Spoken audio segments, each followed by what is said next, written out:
Hi guys, so today in this video, I'm going to tell you how to transfer Google Play Games data to Game Center.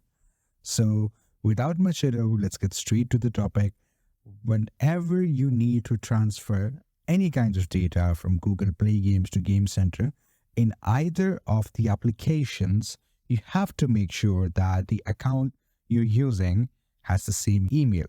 So in order to check that, what do we need to do here is we have to click on the logo and we have to make sure that email is the same for both of the accounts. Now we are going to check the other software. Let me just go there, Play Games. And here we have to click the three dots right on the right corner. And when we click it, it will open our profile information. We have to click settings.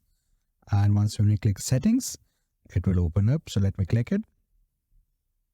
Yeah, so you can see that my email is same for both of the apps. And one more really important thing that I need to tell you here, that whenever you come to the profile and privacy tab, you have to make sure that you select an option which says auto sign in to supported games. You have to turn it on to transfer games from Google Play Games to Game Center. So once when you turn it on, once when you turn the auto sign feature on, then you can easily transfer the game data from one platform to another. Unfortunately, I don't have this feature in my phone right now, but if you see this feature in your phone, what you have to do is you have to turn it on and your problem will be solved. So I hope this video was helpful. I'll see you in the next one. Thank you.